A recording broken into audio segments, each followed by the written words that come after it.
Ladies and gentlemen, my dear friends, I want you to close your eyes for the moment and picture the world we live in. A world of conflict, a world of misunderstanding, a world where people are shouting past each other, where nations are pulling away in fear, where trust is brittle like ice in the spring. And then imagine a leader, India's leader, walking up to a microphone before millions, before the eyes of America, the world. And after a long pause, he says one word, just one. But that word carries thunder. That word echoes across oceans. That word forces every head in the room to turn, every heart to beat just a little faster. That word is truth. Yes, truth. He lets it hang in the air. Truth. No elaboration, no fluff. Just truth. And in that silence, America listens.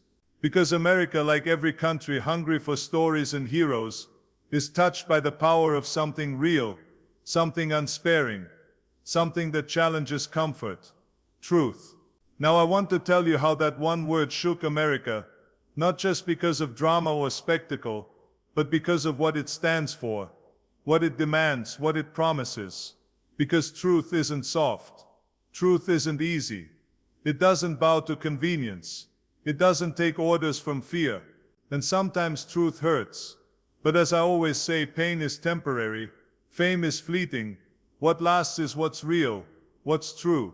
So when India's leader said truth, there was shock, there was admiration, there were questions, but there was also hope. There was admiration, there were questions, but there was also hope. Because in that one syllable, America heard something it has been seeking. In that one syllable, all of us heard something we know we need. Truth. Because America is built on truth. Not perfect truth. No country ever is. But a striving for truth. The declaration that we hold these truths to be self-evident. The constitutions, the checks and balances, the courts, all built on wanting to face what is real. But often we get messy. We get distracted. We get comfortable with stories that flatter us. Lies that ease our conscience. Half-truths that let us sleep at night. This leader, this voice from India, stood up and said enough. Truth matters. And when you say it in that way, simple, honest, you cut through cynicism and division. You make people stop. You make people think. I remember when I first came to America, I saw the power of words. I saw how a speech could unite, how a speech could divide, how a speech could change minds, open hearts, inspire people to lift more, run faster, push harder. I also saw how words can be used to hide, to mislead, to divide. So when someone not from here, not one of our usual voices, gets up and says truth, with the confidence that they mean it, that they're willing to be judged by it, that they're willing to risk everything for it, that's electric, that's transformative. Because behind that one word are the stories that follow. Truth in foreign policy, truth in climate change, truth in human rights, truth in justice, truth in inequality, truth in the way we treat each other. Because once you accept truth as the guiding star, you cannot ignore what it demands. You cannot look away from injustice. You cannot allow lies to flourish. The first thing America felt was a mirror. Suddenly, the reflection wasn't flattering. We saw divisions. We saw inequalities. We saw failures. When someone far away calls you to truth, you cannot pretend everything is fine. The mirror forces you to look. Maybe some people felt defensive, but that is growth territory. Because defense comes from pride.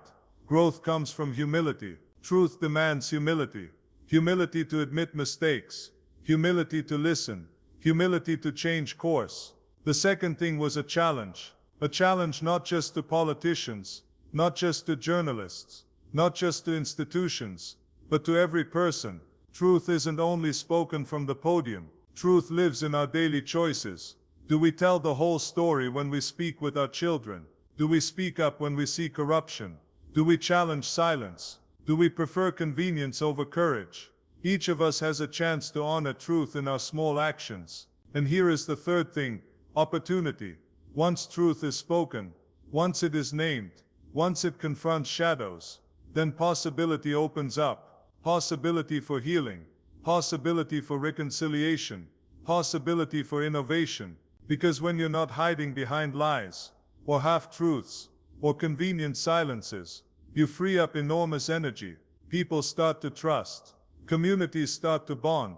Nations start to collaborate. Here's what this meant concretely. In the coming weeks, media in America started asking harder questions about equity, about truth in reporting, about how we treat truth in schools. It led to conversations across dinner tables, across social media, across workplaces. Did we mean what we said about truth ourselves? Were we living up to it? Could we do better? Could we be braver? There were pushbacks.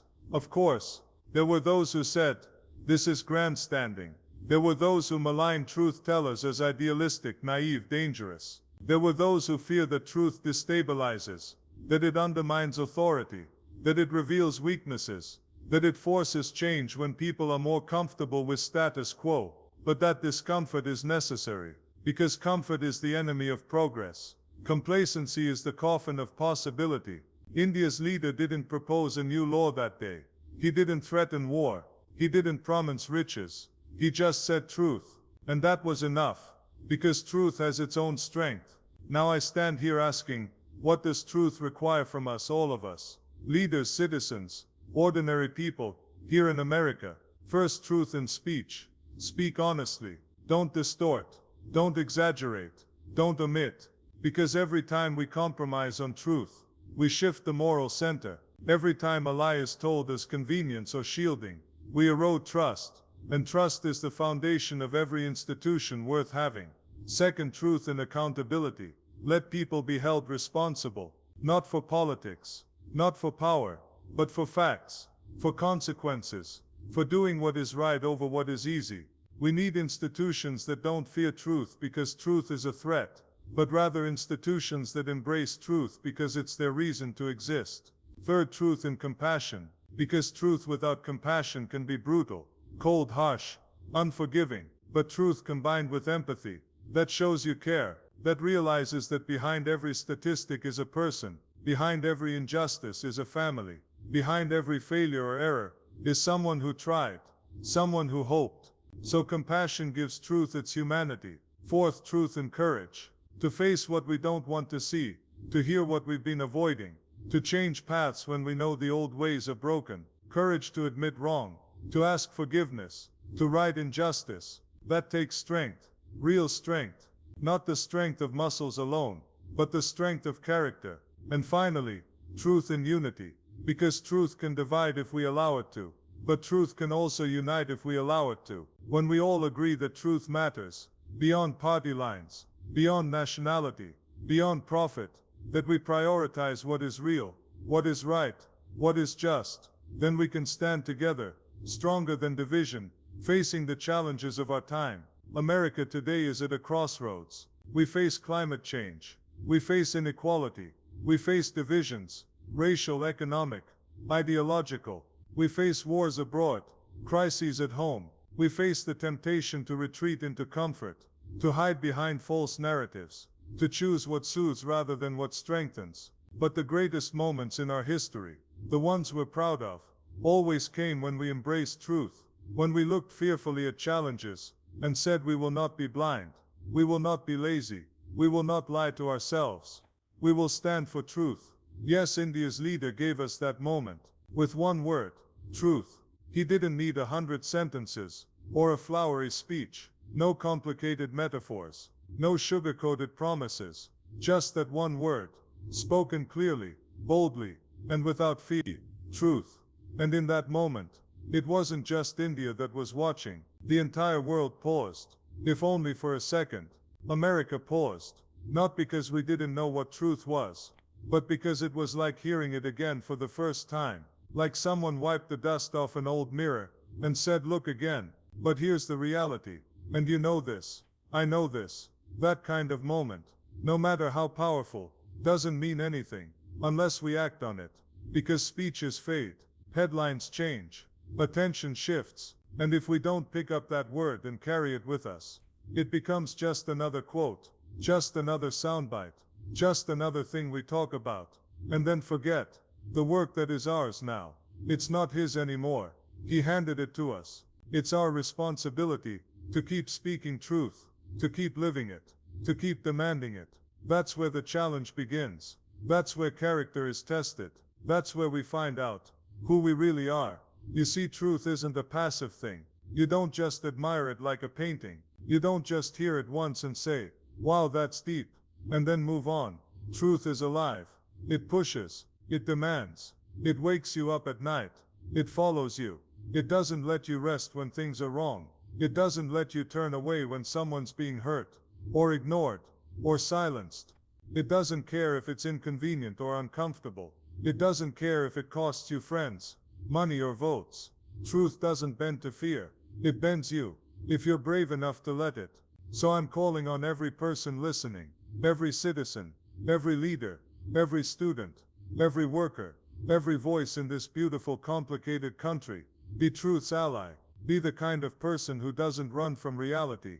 Be the kind of person who faces it, who stands up in the storm and says, I will not lie to myself. I will not lie to others. I will not pretend the world is fine when it's not.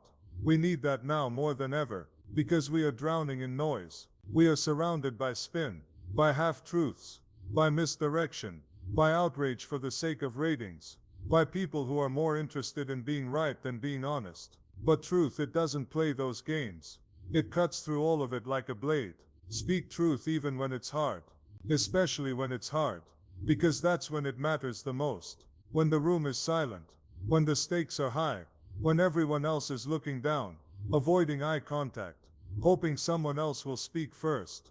That's your moment. That's when you step up. That's when you raise your voice, not to shout over others, but to say something real, something honest, something that makes people stop and think.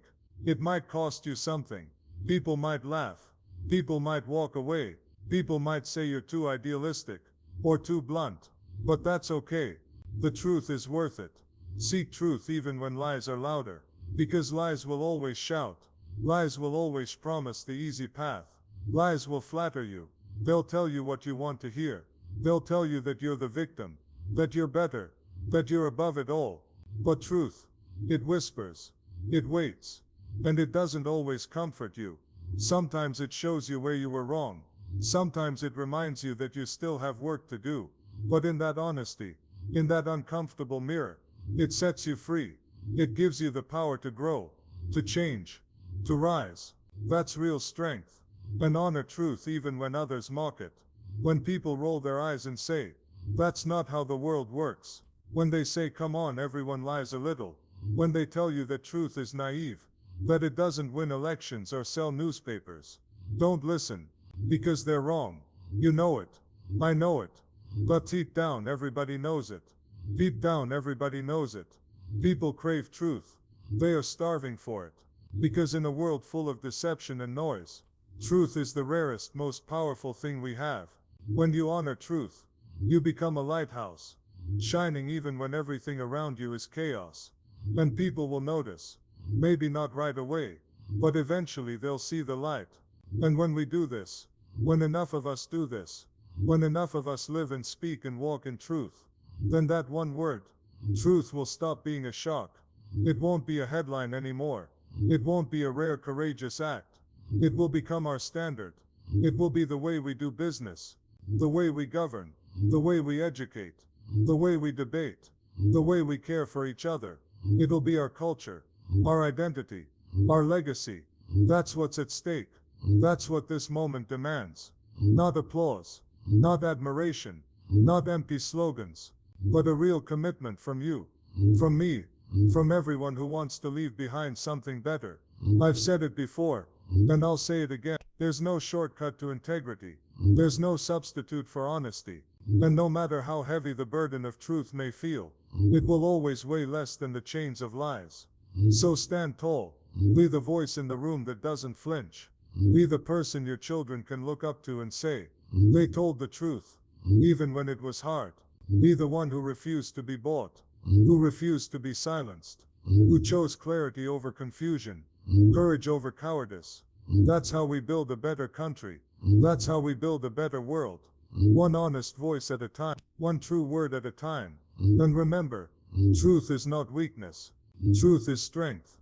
Truth is power. Truth is freedom. When we walk together in truth, there is nothing we cannot face. Thank you, and let us choose truth together.